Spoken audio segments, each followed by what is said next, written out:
ಎಲ್ಲರಿಗೂ ನಮಸ್ಕಾರ. ಇವತ್ತಿನ ನಮ್ಮ ವಿಶ್ಲೇಷಣೆಗೆ ಸ್ವಾಗತ. ನಾವು ಚರ್ಚಿಸೋ ವಿಷಯ ಅಗ್ನಿದೀಕ್ಷೆ. ಈ ಒಂದು ಪದ ಕೇಳಿದ ತಕ್ಷಣ ಏನನ್ಸತ್ತೆ? ಯಾವುದೋ ಒಂದು ಶುದ್ಧೀಕರಣದ ಪ್ರಕ್ರಿಯೆ ಅಥವಾ ಒಂದು ಭಯಾನಕವಾದ ತೀರ್ಪೆ? ಬನ್ನಿ, ಈ ತುಂಬಾನೇ ಸಂಕೀರ್ಣವಾದ ದೈವಶಾಸ್ತ್ರದ ಪರಿಕಲ್ಪನೆಯನ್ನ ಅದರ ಮೂಲ ಆಕರಗಳ ಆಧಾರದ ಮೇಲೆ ಅರ್ಥ ಮಾಡಿಕೊಳ್ಳೋ ಪ್ರಯತ್ನ ಮಾಡೋಣ. ಸರಿ, ಹಾಗಿದ್ರೆ ಬನ್ನಿ ಈ ವಿಷಯದ ಆಳಕ್ಕಿಳಿದು ನೋಡೋಣ. ಅಗ್ನಿದೀಕ್ಷೆ, ಈ ಪದದಲ್ಲೇ ಒಂದು ದೊಡ್ಡ ವಿರೋಧಾಭಾಸ ಅಡಗಿದೆ ಅಲ್ವಾ? ಯಾಕಂದ್ರೆ ಬೆಂಕಿಗೆ ಒಂದು ಕಡೆ ಶುದ್ಧೀಕರಿಸುವ ಶಕ್ತಿಯಿದೆ, ಇನ್ನೊಂದು ಕಡೆ ಎಲ್ಲವನ್ನೂ ನಾಶ ಮಾಡುವ ಶಕ್ತಿಯೂ ಇದೆ. ಹಾಗಾದ್ರೆ ಈ ದೀಕ್ಷೆಯ ನಿಜವಾದ ಅರ್ಥ ಏನು? ಇದು ಶುದ್ಧೀಕರಣದ ಸಂಕೇತನಾ ಅಥವಾ ಅಂತಿಮ ನ್ಯಾಯತೀರ್ಪಿನ ಸೂಚನೆನಾ? ಇದೇ ಪ್ರಶ್ನೆ ನಮ್ಮ ಇವತ್ತಿನ ವಿಶ್ಲೇಷಣೆಯ ಕೇಂದ್ರಬಿಂದು. ಈ ಅಗ್ನಿದೀಕ್ಷೆಯ ರಹಸ್ಯವನ್ನ ಸರಿಯಾಗಿ ಅರ್ಥ ಮಾಡ್ಕೋಬೇಕು ಅಂದ್ರೆ ನಾವು ಮೊದಲು ಮರಣದ ಬಗ್ಗೆ ಇರುವ ಎರಡು ವಿಭಿನ್ನ ರೂಪಗಳನ್ನ ತಿಳ್ಕೋಬೇಕು.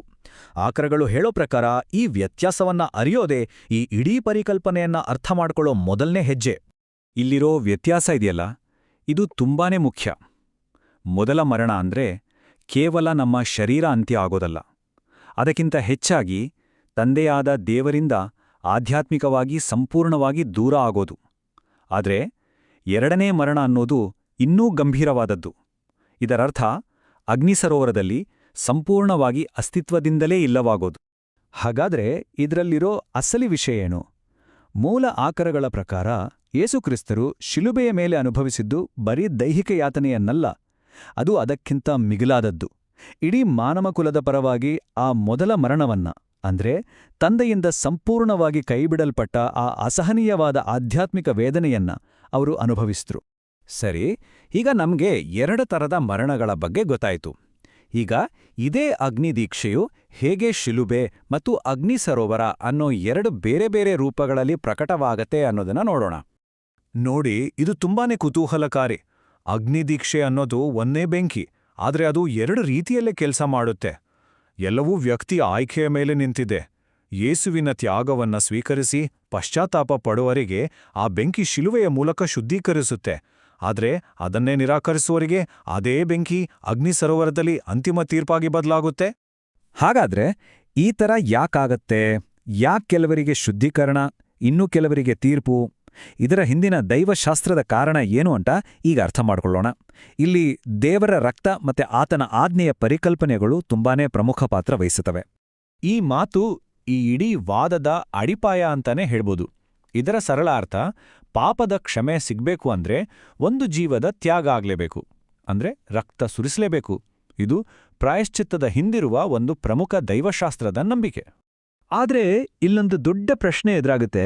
ಆಕರಗಳ ಪ್ರಕಾರ ದೇವರ ಪವಿತ್ರ ಆಜ್ಞೆನ ಮುರಿದ ಪಾಪದ ಭಾರ ಇದೆಯಲ್ಲ, ಅದು ಎಷ್ಟೊಂದು ದೊಡ್ಡದು ಅಂದ್ರೆ ಸೃಷ್ಟಿಸಲ್ಪಟ್ಟ ಯಾವುದೇ ಪ್ರಾಣಿಯಾಗ್ಲಿ ಮನುಷ್ಯ ಆಗ್ಲಿ ಆ ಭಾರವನ್ನ ಸರಿದೂಗಿಸಕ್ಕೆ ಸಾಧ್ಯನೇ ಇಲ್ಲ. ಅದು ಅಸಾಧ್ಯವಾದ ಮಾತು. ಮತ್ತು ಇಲ್ಲೇ ನೋಡಿ, ಈ ವಾದದ ಒಂದು ಅದ್ಭುತವಾದ ತೀರ್ಮಾನಕ್ಕೆ ನಾವು ಬರ್ತೀವಿ. ಆ ಪಾಪದ ಭಾರವನ್ನ ಸರಿದೂಗಿಸೋ ಶಕ್ತಿ ಇರೋದು ಕೇವಲ ಒಂದು ದೈವಿಕ ತ್ಯಾಗಕ್ಕೆ ಮಾತ್ರ, ಅಂದ್ರೆ ಸೃಷ್ಟಿಕರ್ತನಾದ ದೇವರ ಸ್ವಂತ ರಕ್ತಕ್ಕೆ ಮಾತ್ರ. ಇದೇ ಕಾರಣಕ್ಕೆ ಯೇಸುವಿನ ಬಲಿದಾನ ಈ ಸಂಪೂರ್ಣ ನಂಬಿಕೆಯ ಕೇಂದ್ರಬಿಂದುವಾಗಿದೆ. ಹಾಗಾದ್ರೆ ಆ ದೈವಿಕ ತ್ಯಾಗವನ್ನ ಸ್ವೀಕರಿಸೋದು ಅಥವಾ ನಿರಾಕರಿಸೋದ್ರಿಂದ ಉಂಟಾಗೋ ಆ ಎರಡೂ ಬೇರೆ ಬೇರೆ ದಾರಿಗಳು ಯಾವುವು?